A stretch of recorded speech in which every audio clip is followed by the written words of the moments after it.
Beaucoup de commandes sur votre boutique en ligne, très peu de livraison au final. Beaucoup de dizaines de millions, voire centaines de millions de francs CFA affichés sur votre dashboard Shopify, mais dans la réalité, vous n'encaissez pas grand-chose. Vous ne faites pas de l'argent et vous en arrivez même à vous décourager par rapport au e-commerce en Afrique en disant que ça ne marche pas et qu'il faut que vous abandonniez. Si vous faites du e-commerce en Afrique depuis un certain temps, il est fort probable que vous ayez déjà rencontré ce problème-là. Si vous ne me connaissez pas, je m'appelle Mireille Sekou. J'ai généré près de 300 millions de francs CFA dans l'e-commerce ici sur le marché africain. Dans cette vidéo, je vais vous parler des stratégies que vous allez appliquer à partir d'aujourd'hui dans votre business afin de livrer la grande majorité, sinon la quasi-totalité des commandes que vous avez sur votre boutique. Donc, dans un premier temps, pourquoi est-ce que vous avez beaucoup de commandes mais que vous n'arrivez pas forcément à livrer? Alors, pour vous expliquer la situation, je vais vous expliquer concrètement ce dont il s'agit. En fait, dans le e-commerce classique, comment ça se passe? Le client vient sur le site, il commande et au niveau de la commande, son paiement est immédiatement effectué. Voilà. Ensuite, il se fait livrer, d'accord? Livraison. Bien après, aussi simple que ça. Donc, c'est comme ça que je passe le e-commerce classique. Le client commande sur le site et lorsqu'il commande, il paye en même temps, puis après, il se fait livrer. Donc, son paiement est encaissé bien avant la livraison. En ce qui concerne le e-commerce en Afrique, ici, nous faisons ce qu'on appelle du cash on delivery, d'accord? Du COD. Et quand on fait du COD, comment ça se passe de façon pratique? Alors, vous avez dans un premier temps la commande qui a lieu sur la boutique. Mais cette commande-là n'est pas forcément suivie de paiement, d'accord? Parce qu'on fait essentiellement du cash on delivery. Donc, après la commande, nous allons donc passer à l'étape de closing où on va se rassurer que le client est bel et bien sérieux et désire réellement recevoir son produit. Et après l'étape de closing vient maintenant l'étape de la livraison. Et c'est à cette étape-là que le paiement a lieu. Paiement. Voilà. Donc, comme vous pouvez le voir ici, le paiement a lieu au niveau de la commande ici. Paiement.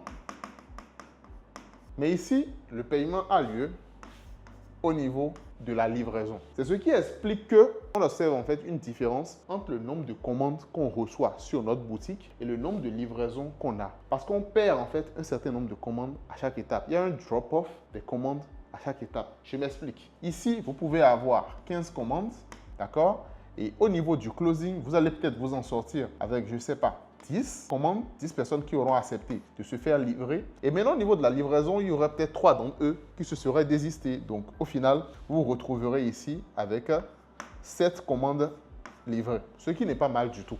Ce qui n'est pas mal du tout. Cependant, dans certains cas de figure, vous pouvez vous retrouver avec 15 commandes ici, 5 ici, et au final, ici, au niveau de la livraison, vous pouvez vous retrouver avec 2. Et dans la suite de la vidéo, je vais vous parler des raisons pour lesquelles ça arrive et ce que vous pourrez concrètement faire pour pouvoir changer la donne. Je tiens d'abord à dire quelque chose parce qu'en voyant cette comparaison, beaucoup se diront immédiatement que le e-commerce de ce côté est beaucoup plus facile que celui de ce côté, vu la simplicité apparente. Mais je peux vous assurer que si vous faites bien les choses, vous gagnez en bénéfice beaucoup plus ici et vous perdez moins d'argent ici qu'ici. Mais ça, c'est une histoire pour un autre jour. De toute façon, on va se concentrer sur notre sujet du jour, qui est comment maximiser son taux de livraison afin de livrer la majorité, voilà, quasi-totalité de ses commandes. Alors, maintenant que vous avez concrètement compris le parcours du client, nous allons parler à présent des raisons, d'accord, les causes.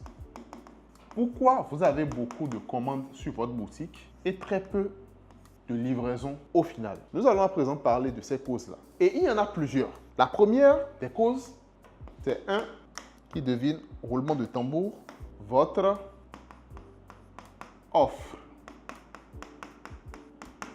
Première des causes. Quand je parle de votre offre, je veux parler de quoi concrètement? Alors, l'offre en marketing, comme son nom l'indique, ça signifie simplement ce que vous offrez, donc littéralement, ce que vous offrez au client en contrepartie de son argent. Aussi simple que ça. On va regarder les thèmes simples. Ce que vous offrez au client en contrepartie de son argent. Et cette offre-là tourne autour essentiellement du produit.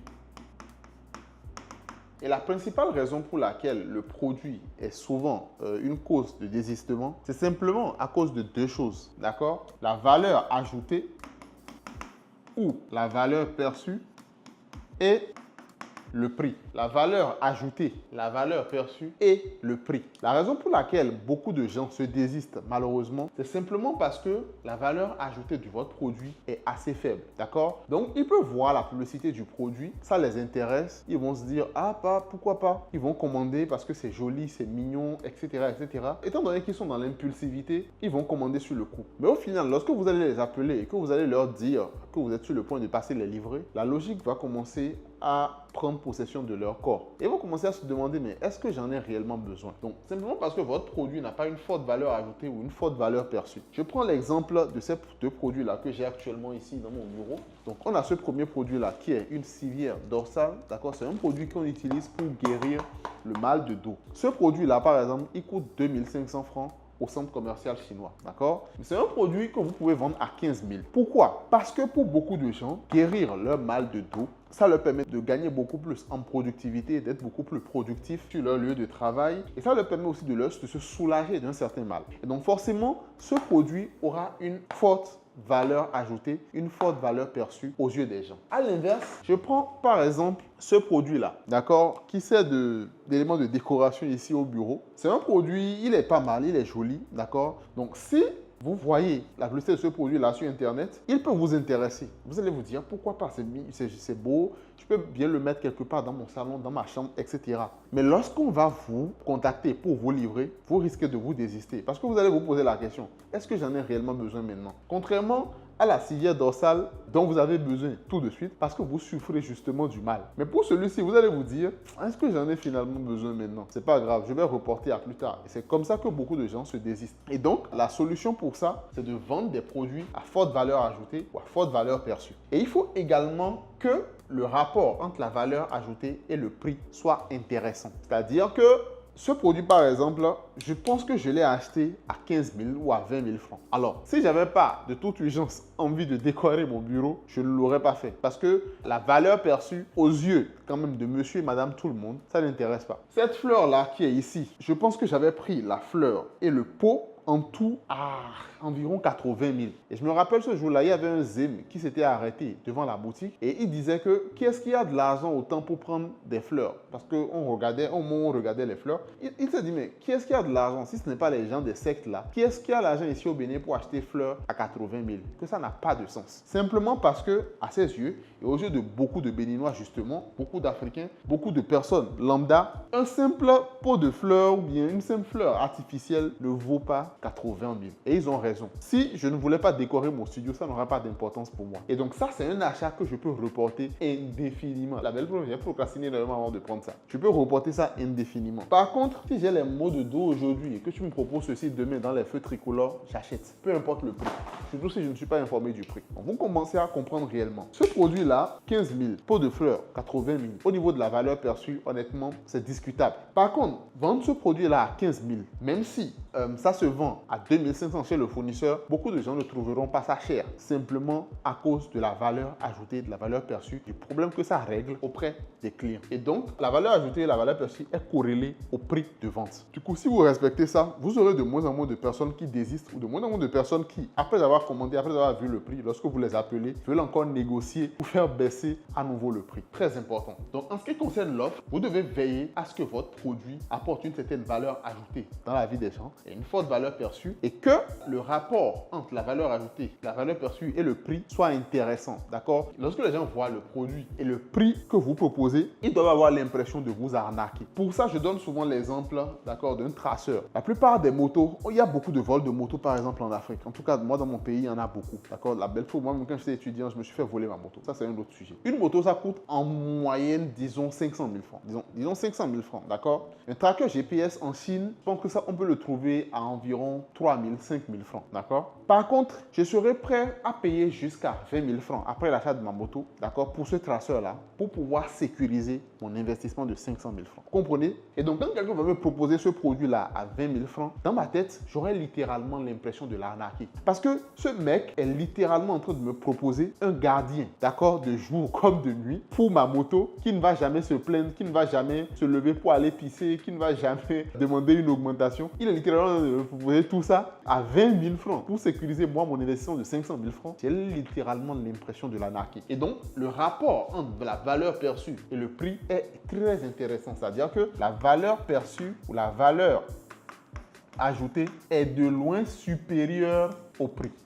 Et c'est comme ça que vous faites en sorte que les gens achètent réellement vos produits. Comme ça que vous faites en sorte que vos produits partent littéralement comme des petits pains. Aussi simple que ça. Donc, veillez à avoir de très bons produits, une bonne valeur ajoutée, bonne valeur perçue et que la valeur ajoutée soit toujours supérieure au prix. Ce fait-là, vous aurez littéralement des gens qui auront l'impression de vous arnaquer et ils courront même après vous de prendre votre produit après l'avoir commandé. Donc voilà en ce qui concerne la première cause. Nous allons maintenant passer à la deuxième. Mais avant tout, si vous me suivez jusque-là, je remarque qu'il y a beaucoup de gens qui nous suivent ici sur la chaîne mais qui ne sont pas abonnés. Du coup, si vous me suivez, aidez-moi, aidez-nous, soutenez-nous en vous abonnant à la chaîne et en activant la cloche de notification. Ce n'est rien, ça ne coûte absolument rien. Mais ça nous fait chaud au cœur et ça nous montre réellement que ce genre de vidéos dans laquelle on partage la valeur, que vous les aimez réellement. Et voilà, parce que si on remarque qu'avec une certaine vidéo, vous likez beaucoup plus, vous commentez et vous vous abonnez, on va faire de plus en plus ce genre de vidéos-là. Aussi simple que ça. Alors, deuxième raison. La deuxième raison pour laquelle beaucoup de gens se désistent au niveau de la livraison, c'est simplement, pour le monde de tambour, la cible. L'année passée, avec mon équipe, on a testé un produit, d'accord, ça s'est très bien passé. Le produit en question avait donné, je pense, on a dépensé 5 à 10 $ en publicité et ça a généré près de 200 000 francs de commandes sur le dashboard.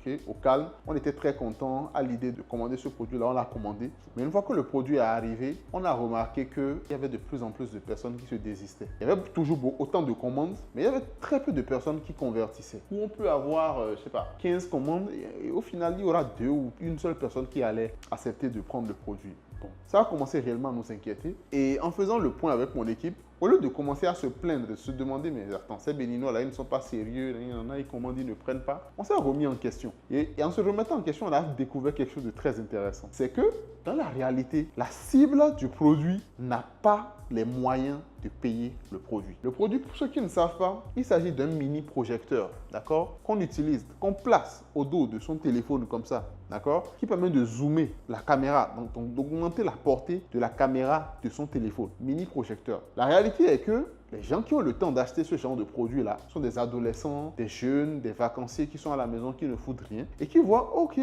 pas mal comme gadget, c'est intéressant, on va l'acheter, on va le commander. Et souvent, ils mettent le nom de leurs parents ou le nom de leur soeur, enfin de leur grande soeur, etc., etc. Parce qu'ils n'ont pas les moyens. Et donc, finalement, on appelle, les gens disent qu'ils n'ont pas commandé, quand on tombe sur leurs parents, on appelle, ils disent qu'ils n'ont pas l'argent, qu'ils vont nous rappeler, etc., etc. Simplement parce que la cible n'a pas les moyens. C'est possible de vendre à une cible qui n'a pas les moyens. Bon, enfin, façon de parler. Vous voyez par exemple les bonbons, les dessins animés, les consommateurs finaux, ce sont les enfants. Mais qui est-ce qui les paye? C'est les parents. La cible en vrai, c'est les parents. On veut vendre à une cible qui n'a pas les moyens. Mais cette fois-ci, en fait, ce produit-là n'est pas assez intéressant pour qu'un parent veuille mettre de l'argent. Le parent, il peut vouloir mettre de l'argent dans un produit éducatif pour son enfant. Le parent, il peut vouloir mettre de l'argent dans quelque chose qui va stimuler son enfant intellectuellement, le faire progresser, etc. Et donc, on est tombé sur un produit dont la cible n'avait littéralement pas les moyens de se permettre nos produits en question. Et c'est un critère que vous ne devez jamais prendre à la légère. La solution pour cette cause-là, c'est simplement de vendre démographie. La solution, c'est simplement de vendre aux gens qui ont en général plus de 25 ans. Et donc, lorsque vous faites votre ciblage sur Facebook, vous pouvez cibler des gens qui ont plus de 25 ans. D'accord? Et ça vous facilitera énormément la tâche lors de vos prochaines publicités. Parce que les gens qui ont plus de 25 ans, ce chiffre-là n'est pas un chiffre hasardeux, mais c'est généralement l'âge à partir duquel la plupart des gens ont déjà une certaine situation. D'accord? Ils ont déjà un boulot, ils ont un salaire plus ou moins décent. D'accord? Plus de 25 ans. Et certains sont même déjà mariés ou bien s'apprêtent à se marier, s'engager et tout. Donc, les plus de 25 ans ont en général une situation. Nous, ce qu'on faisait avec notre publicité, c'est qu'on ciblait les gens de plus de 18 ans. Donc, on tombait sur beaucoup de gens de 18 à 25 ans. Et ces gens-là sont souvent des étudiants, des galériens, des lycéens qui viennent d'avoir leur bac, qui n'ont pas forcément les moyens d'acheter notre produit. Donc, c'est très important de vendre des produits dont la cible a plus de 25 ans. Et quand on y repense, ce produit-là, il n'y a aucun jeune responsable, ou bien aucun adulte responsable du moins, qui ait réellement le temps d'acheter un truc pour augmenter le zoom de son téléphone. Ça n'existe pas. À moins que la personne soit un créateur de contenu, un vrai passionné. Mais en vrai, il n'y a aucun adulte responsable qui ait le temps d'acheter ce produit-là. C'est la raison pour laquelle on floppait. Et si on avait simplement décidé d'accuser les Béninois du fait qu'ils ne sont pas bons, qu'ils ne sont pas intelligents, qu'ils sont bêtes, etc., on n'aurait jamais trouvé cette solution-là. On n'aurait jamais détecté la cause du problème et je ne serai pas devant vous aujourd'hui à vous la partager. Donc, si vous rencontrez des problèmes dans votre business, je sais que c'est très facile de rejeter la faute sur le marché. Parfois, il faut se remettre en cause pour se demander réellement ce qu'on fait mal. Donc, par rapport à ça, vous devez cibler des gens qui ont en général plus de 25 ans. Si votre produit ne correspond pas à des gens qui ont plus de 25 ans, laissez tomber. Oui, simple que ça. Ce produit-là, par exemple, ceux qui ont souvent le mal de dos, c'est des sportifs, des gens qui font beaucoup de sport. OK. Les gens qui restent devant leur bureau à longueur de journée. OK. Ces personnes-là qui restent derrière leur bureau à longueur de journée ont un salaire. Bingo, on peut leur vendre le produit. Ils sont la cible de ces produits-là. La cible a les moyens de se permettre ce produit-là. Aussi simple que ça. C'est ce genre de calcul, c'est ce genre de raisonnement qu'il faut mener. Donc, vous devez choisir des produits dont la cible a les moyens. Quand vous faites votre recherche de produits aujourd'hui, demandez-vous, ce produit-là, qui est la cible? Qui sont ceux qui sont susceptibles d'acheter ce produit-là chez moi? Ok, c'est les gens de plus de 30 ans. Ok, les gens de plus de 30 ans ont quand même les moyens. Hein. Ça passe, ça peut aller. Sinon, comme le disent les Ivoiriens, vous allez toujours taper poteau. Troisième cause, d'accord? Roulement de tambour. Le closing et la livraison. Le closing et la livraison. Ça aussi, c'est une raison très importante. Parce qu'en tant qu'e-commerçant africain, en tant que personne qui font du cash on delivery, il faut savoir que le closing et la livraison occupent une place prépondérante dans ce business-là. En d'autres termes, ceux qui sont responsables d'appeler vos clients et ceux qui sont responsables d'aller leur donner le produit pour prendre l'argent, ils occupent une place prépondérante dans ce business. Et si c'est faussé, vous convenez avec moi que ça ne va pas. Ça n'ira absolument pas. Et donc, ce qui se passe souvent, c'est qu'au niveau du closing, vous avez des closers qui se font facilement avoir par les clients. Déjà, ils ne viennent pas dans l'appel avec l'objectif de closer. Ils ne veulent pas déranger les gens. Ça, c'est quelque chose aussi que je remarque énormément chez les Africains. On a cette culture-là de la timidité. On ne veut pas déranger les gens. On ne veut pas que les gens pensent qu'on veut de leur argent. C'est ça le but du commerce. Hein. On prend l'argent d'autrui en échange de nos produits. Mais voilà, on a cette pudeur-là ou bien cette honte naturelle-là qui fait que on ne veut pas que les gens aient ce genre d'appréhension-là à notre sujet. Et ce qui fait que ça détruit énormément le closing. Très peu de gens qui sont closés au final. D'accord? Et nous avons donc des gens qui vont dans les appels et qui sont tout timides et qui se font malmener aussi par les clients. D'accord? Un appel de closing, c'est un appel strict, direct, rapide et efficace avec l'objectif de prendre l'argent du client. Peu importe, c'est pas de faire un débat avec lui, ce n'est pas de lui laisser raconter sa vie. L'objectif, c'est de prendre l'argent. Aussi simple que ça. Et donc, ça doit commencer de façon très directe. Ah, bonjour monsieur, félicitations, nous avons bien reçu votre produit, votre commande. Notre livreur vient déjà vers vous et tout. Où est-ce qu'il peut passer pour vous livrer? Aussi simple que ça. Mais vous ne laissez pas le champ libre au client de dire non, monsieur, est-ce qu'on peut venir? Et il va vous dire non. Ou monsieur, est-ce qu'on peut passer vous livrer? Et il a l'opportunité de vous dire non. Si vous lui posez une question qui lui laisse le choix, vos questions doivent l'envoyer dans une certaine direction. Et cette direction-là, c'est celle de la vente. Mais si vous lui posez des questions qu'il envoie dans plusieurs directions, il va toujours choisir la direction qui l'avantage. Personne n'a envie de sortir son argent. Personne. Donc quand vous appelez en tant que closer, vous savez que vous voulez prendre l'argent des gens, vous ne devez pas du tout leur laisser le choix. Très important. Et aussi, l'autre chose, c'est que le closing doit être très rapide. C'est-à-dire venir dans les minutes qui suivent la commande. Pourquoi? Parce que pendant cette période, la personne est toujours sous l'effet de l'impulsion, de l'impulsivité. Plus vous laissez de temps avant d'appeler, plus la personne a le temps de se remettre en question, se demander si c'est réellement pertinent. Plus la personne aussi a le temps d'avoir d'autres problèmes, entre guillemets, on ne le souhaite pas, mais un accident de famille, un imprévu qui vient, qui prend l'argent, bref. Plus vous laissez de temps, plus vous laissez de vent souffler, moins vous avez de chances de closer la vente. C'est la raison pour laquelle vous devez avoir un closing rapide et efficace. En deuxième position, la livraison, elle aussi, doit être simplement rapide et efficace. Et là, je n'ai réellement rien à dire. Les livreurs qui sont cordiaux, qui s'adressent bien aux clients et qui font de leur mieux pour pouvoir aller encaisser les commandes le plus rapidement possible. Je le dis simplement parce que nous avons souvent affaire avec des agences de livraison qui vous disent qu'ils vont livrer vos produits le lendemain. C'est une mauvaise erreur, c'est une très grave erreur. Beaucoup de choses peuvent se passer en un jour. Beaucoup de choses peuvent se passer en quelques heures. Vous ne devez simplement pas laisser le temps aux gens de réfléchir et le temps aux gens de se désister. Donc voilà les 3 raisons pour lesquelles vous avez souvent beaucoup de commandes sur votre boutique, mais très peu de livraison au final. Mais dans cette vidéo, pour ceux qui sont restés jusqu'à la fin, je vais aller beaucoup plus loin. Abonnez-vous, abonnez-vous les gars. Fatigué de le dire, abonnez-vous. Abonnez-vous! Abonnez-vous! Abonnez-vous! Je vais aller beaucoup plus loin et vous donner quelques bonus. Alors, les bonus. Meryl est gentille, n'est-ce pas? Tout à l'heure, on parlait en fait de votre offre. D'accord?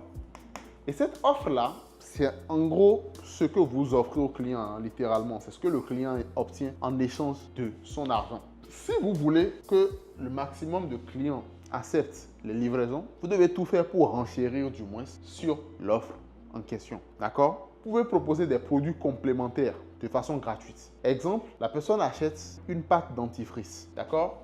La personne achète une pâte dentifrice. Donc, je parle d'abord de produits complémentaires. La personne achète une pâte dentifrice chez vous. La pâte dentifrice va peut-être coûter 10 000 francs. Il existe plein de brosses à dents sur Alibaba à 500 francs, moins de 500 francs. Les petites brosses à dents en bambou, là, aussi simple que ça. La brosse à dents en bambou, c'est une brosse à dents en bois. Il y a beaucoup d'outils de personnalisation au laser. Et donc, vous pouvez même mettre le nom du client sur la brosse à dents. Mais ça, vous ne lui dites pas ça lors de l'appel de closing. C'est juste un bonus. Un bonus pour lequel, s'il veut réellement l'avoir, il doit confirmer la commande pour que le livreur se déplace chez lui. Vous allez lui dire simplement une surprise. Et en disant cela, vous augmentez donc la valeur de votre offre. Parce que dans la tête du client, qu'est-ce qui se passe? Oui, monsieur, nous avons reçu votre commande de dentifrice et nous vous présentons nos sincères félicitations parce que vous avez été tiré au sort. Vous êtes le gagnant de notre fameux jeu concours et vous repartez avec un cadeau gratuit offert par la boîte. Donc, non seulement dans sa tête, il est en train de se dire « Waouh, j'ai le produit et j'ai encore été tiré au sort. Aujourd'hui, j'ai de la chance et je suis de bonne humeur. » Ok, même s'il avait la volonté d'annuler la commande, le simple fait de l'avoir appâté juste avec ce bonus-là, ça fait qu'il va quand même se dire « Je vais attendre pour voir ce que ça va donner. Je vais attendre pour voir ce qu'ils ont réellement réservé pour moi. » Vous voyez? Et vous, en parallèle, le bonus là en question ne coûte absolument rien. Il faut réellement que ce soit comme ça, quoi. Que ce soit quelque chose qui ne coûte absolument rien. C'est une stratégie, par exemple, qu'on avait adoptée. On vendait un produit, d'accord? Et on avait un produit en stock qu'on avait réellement du mal à écouler. On l'offrait simplement en bonus. On offrait le produit en stock là qu'on avait du mal à écouler là en bonus, simplement. Donc, de toute façon, soit on regarde le produit dormi là, soit on l'offre. Donc, pour nous, c'était beaucoup plus bénéfique. Et devinez quoi? Les gens raffolent de ça. Vous aurez très peu de désistement parce que vous mettez en fait, vous semez une graine de curiosité, une graine de suspense dans la tête du client. Et même s'il est en train de travailler, il sera en train de réfléchir. Qu'est-ce qu'ils ont réellement pour moi? Ils ont vraiment pensé à moi à ce point. Et si vous lui dites encore que le cadeau est personnalisé, vous avez tué son cœur. Comme le disent les Ivoiriens. Donc, vous pouvez réfléchir à des choses comme ça. Un collier, un truc qui est personnalisé en son nom. Et vous, ce sera simplement votre business model. Et quand il reçoit, il est content parce qu'il va remarquer réellement l'extra step, l'extra mile, c'est-à-dire le pas, l'effort supplémentaire que vous avez fait pour le contenter. Et s'il est satisfait, il pourra revenir encore acheter. Donc, proposez des produits complémentaires personnalisables. Parce qu'il faut que ça lui ressemble. Ou proposer des produits complémentaires tout court. Hein.